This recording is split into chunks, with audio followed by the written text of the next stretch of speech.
ውሳኔሽን ወስኔ ከእኔና ከእሱ እሺ ምርጫ መርጣለሁ። ግን እኔን ማን ነው የሚረዳኝ? ማን ነው የሴት ልጅ ስሜት የሚረዳው? ማን ነው በእኔ ቦታ የሚቆመው? አንተም ወንድ ነህ፣ እሱም ወንድ ነው። ወይ ባልሽ ምረጭ ወይ ወንድምሽ ምረጭ። ይሄ ምን አይነት ጥያቄ ነው ይሄ? ይሄ እኮ የህይወት ጉዳይ እኮ ነው። እንዴት ነው እኔን የምታስጨንቁኝ? ሴት ልጅ እኮ ነኝ እኔ ማለት አልገባኝም። ይሄ መረዳት ታቅቶችሁ ነው? ምን ያክል እንደሚያጨናንቅ ምን ያክል አይምሮን እንደሚረብሽ ታውቃላችሁ? ነው እንደመጣላችሁ ብቻ ነው የምትናገሩት። እኔ እኮ ሴት ልጅ ነኝ። በመሀል ቤት እኮ ተጨነቅኩ እንዴ! እኔ አልቻልኩም። አሁንስ ህይወት እኮ ነው ይሄ። እሺ እንዴት ላድርግ? እኔ አልገባኝም። እሺ እንዴት እንደሆነ የምትፈልጉት? ስንት ዓመት የለፈውበትን ላይፌን በአንድ ቀን ጀምር ታዩ እኮ እያልከኝ ነው። መረዳት ጠፍቷችሁ ነው የኔ ስሜት እናንተ መረዳት ጠፍቷችሁ ነው ወይስ ምንድነው? አልገባኝም። እስኪ አስረዳኝ።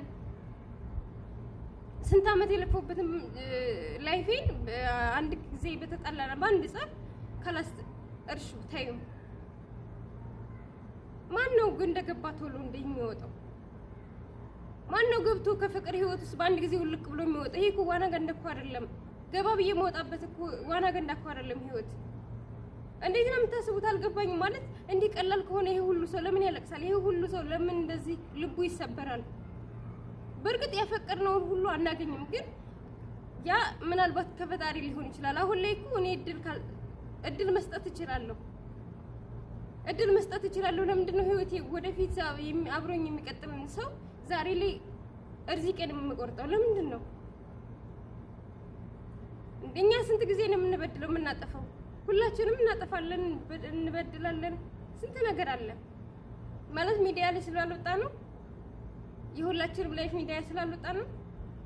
የኔ አንድ ጸብ ወጥቶ ይሄ ሁሉ የተጋነነው ለምንድን ነው? በእኔ ላይ እንደዚህ የተጋነነብኝ ለምንድን ነው? ይሄን ያክል መረዳት ያቃተህ አንተ ወንድሜ?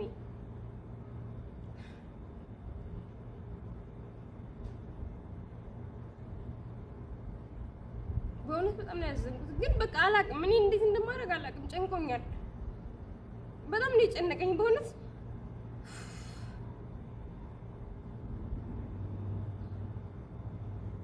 እሺ ምን ላድርግ ማለት ቤተሰቤን እናንተ ሁለታችሁ በአንድ ጋር መስማት ቤተሰብ እሺ ይቅርታ ብለዋል፣ ይቅርታ ጠይቋል። በአገር ቤት ቢሆን ነገር ሰበርክ እኮ ይቅርታ ይጠይቃል። ያለው ሰው ሀገር ነው። በስልክ ይቅርታ ጠይቋል። ሰው ህልም አለብኝ ተብሎ ሳይተኛ ይታደራል? አይታደርም። ወደፊት ችግር ይመጣብኛል ብዬ እንዴት ነው ገና ለገና አንድ ጥፋት አጠፋ ብዬ ከዚህ ህይወት። በእርግጥ ጥፋቱ እንዲህ በቀላል የሚረሳ ነገር አይደለም፣ ግን ለዛም ቢሆን ይቅርታ ብሏል። በቃ ከይቅርታ በላይ ደግሞ ምን አለ? አንተንም ይቅርታ ብለዋል። በሰላሙ ጊዜ ታወራላችሁ፣ ትወያያላችሁ። አሁን አንድ ጸብ ሲመጣ ይሄ እንግዲህ ሰው ተገዳሉ እኮ አብሮ ይሆናል። ለኔ ምዘኑልኝ እንጂ ምንድነው ይሄን ያክል ለኔ የሚያዝን ሰው የጠፋው ለምንድን ነው? እኔ ሴት ልጅ ነኝ፣ ልቤ ይሰበራል። ብዙ ነው። እንዴት ነው ከዚህ እንዲህ ወንድ ልጅ አይደለሁም። ወንድ ልጅ ምናልባት እናንተ ቶሎ የመርሳት አቅም ሊኖራችሁ ይችላል። ቶሎ ትወጣላችሁ ከዛ ይሁን ውስጥ።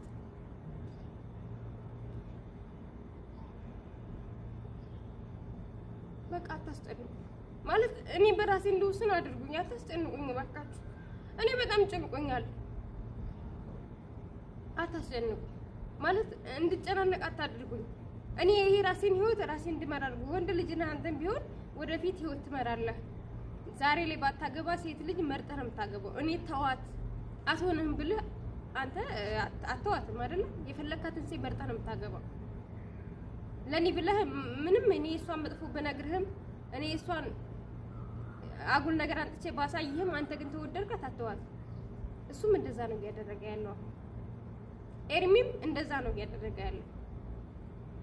አንተ ወደፊት የፈለካትን መርጠህ እንደምታገባት ሁሉ ትሆነኛለች ብለህ አፍቅራሃት እንደምታገባት ሁሉ እሱም ኤርሚ ዛሬ ላይ ይሄን እያደረገ ነው ያለው። ያጥፍቻለሁ ግን ይቅርታ፣ ከይቅርታ በላይ ምንም ማድረግ አይችልም። አገር ቤት ቢሆን እንደነገርኩ ነው፣ እግራቸው ስር መደፋት ይችላል ሁሉም። ግን ያለው በስልክ ነው። በስልክ ማድረግ ያለበትን አድርጓል። እሺ ምን ላድርግሽ? እኔ ከዚህ በላይ ገና ወደፊት ያበላሸኛል፣ ገና ወደፊት መጥፎ ነገር ያደርገኛል ብዬ እኔ እሱ ፈጣሪ ነው የሚያውቀው። ነገ ጠዋትኝ ማንቻችን እንደምንሞት ቀድመን ማን ያውቃል? ማንም አያውቅ። ለሰው ወደፊትም ለሚፈጠረው ነገር ለፈጣሪ መስጠት ነው። ይሄ ችግር ይመጣብኛል ብያለሁ እንዴ ዛሬ አላልኩም። ያው መጣ አለቀ፣ ተቋረጠ። መቋረጥ ያለበት ነገር ተቋረጠ። አሁን ደግሞ ወደፊት ማስቀጠል ከቻልኩ ማስቀጠል ነው እንጂ እናንተ እንዳቋረጠው ለምንድን ነው የምትገፋፉኝ? ቤተሰቦችን የበለጠ አንተ ልታሳምንልኝ ይገባል እንጂ አንተ ለምንድን ነው እነሱን ተው አይሆናትም እኔን ተረዱኝ ቢያንስ። እኔ ሴት ልጅ ነኝ። ለኔ ያላችሁን ክብር እንደዚህ አይደለም የምትገልጹ። ለኔ እኔ ከወደድከኝ ካከበርከኝ እኔ ደግሞ የምፈልገውን ነገር እንዳደርግ አግዘኝ። ወንድም እንደመሆንህ መጠን እሰማሃለሁ፣ ግን እኔንም ስማኝ፣ እኔንም አዳምጠኝ። የሚደርስብኝን ነገር ስለማትወድ ነው ዛሬ ላይ እንደዚህ እየሆንክ ያለው። ግን ይሄ ነገር ጥሩ ነገር ሊኖረው ይችላል። መጥፎ ብቻ አይደለም የሰው ልጅ ያለው። ሁላችንም መጥፎ ባህሪ ያለን፣ እኔ መጥፎ ባህሪ ያለኝ፣ እሱ መጥፎ ባህሪ ያለው። መጥፎ ባህሪ የሌለው ሰው በዚህ ምድር ማን አለ? ሚዲያ ላይ ያልወጣ ነገር ሁሉ ሰው ጥሩ ነው ማለት አይደለም። ሰው እንደሚታየው አይደለም። መጥፎም ገናለ ጥሩም ገናለ። ግን ፍቅር ውስጥ ስትሆን ደግሞ ችግርህንም ደስታህንም እኩል አብረህ ልኖር ነው። መጥፎንም ጥሩንም እኩል ልታሳልፍ ነው እንጂ ችግር ሲመጣ እንደዚህ አውጥቶ ለመወርወር አይደለም። እና ታዲያ ይሄ ምን ላይፍ ነው? ይሄ ምን ህይወት ነው? እሺ የዛን ሰው ችግር፣ የዛን ሰው ክፋት፣ በደል፣ የዛን ሰው ጥፋት አምነህ እስካልተቀበልክ ድረስ ምንድነው ታዲያ ይሄ እንትን ላይፍ? የዛን ሰው ጥሩ ነገር ብቻ ከሆነ የምወደው ምን ማለት ነው? እሰራለታለሁ እኔ ለሱ ምንድነው የምሰራለት? ጥሩንም መጥፎውንም እኩል አብሬ እኮ ከሱ ጋር ላሳልፍ ነው ህይወቴ ብዬ የሚይዘው። የሱንም መጥፎ ባህሪ ጥሩ ባህሪ እኩል ይዤ ላሳልፍ ነው እንጂ የሱ ጥሩ ባህሪ ብቻ እየመረጡኝ ይዤ ልኖር፣ ክፋትና ይሄ መጥፎ ባህሪውን ደግሞ ሳይበት ጥየው ለሄድ አይደለም ወደሱ ህይወት ውስጥ የገባሁት። እሱም እንደኔ ይሄን ተቀብሎ አምኖበት ነው የገባው። መቼም ወደፊት የሚፈጠረውን ደግሞ ፈጣሪ ነው የሚያውቀው። የሱ ልብ ይቀየራል፣ የኔም ሊቀየር ይችላል። ምክንያቱም ሰው ነኝ። ሰው ሆኖ ደግሞ ማይቀየር የለም። የትናንትና ማስበው ዛሬ አላስበውም። ይቀያየራል፣ ባህሪያችን ይቀያየራል፣ ጸባያችን። ሰው ልጅ እስከሆነ ድረስ ይቀያየራል። ማይቀያየር ባህሪ የለም። ስጠይቅ ካለብህ ደግሞ ላይቭ ላይ እኔ ማታም ሆነ ነገር እገባለሁ። ሁለታችሁንም እኩል ገስት ላይ ያስገባችሁና የምትጠያየቁትን ጥያቄ በፊት ለፊት መጠየቅ ትችላላችሁ። በአግባቡ ተረዳኝ። ወንድምነህ እኔንም ልታከብረኝ፣ ስሜቴን ልታከብር ይገባል። እኔ የምፈልገውን ነገር እንዳደርግ ፍቀድልኝ። በህይወቴ ላይ እንደወስን ፍቀድልኝ። ማለት ትናንትና እንደወሰን እንደፈቀድልኝ ሁሉ ዛሬም ደግሞ እሺ ከወሰንሽ እኔ አይሆንሽም ብዬሻለሁ፣ የሚሆንሽን ታውቂያለሽ ብለህ እንደወስን አድርገኝ እባክህን። ተው ዛቻ እናንተ ነን። ተው እኔ እንደዚህ አይነት በቃ እኔ አሁን በጣም ተጨናንቄያለሁ። አንተ ስዝት እሱ ሌላ ምረጭኝ። እንዴት እሺ እንዴት ይሆናል እንደዚህ?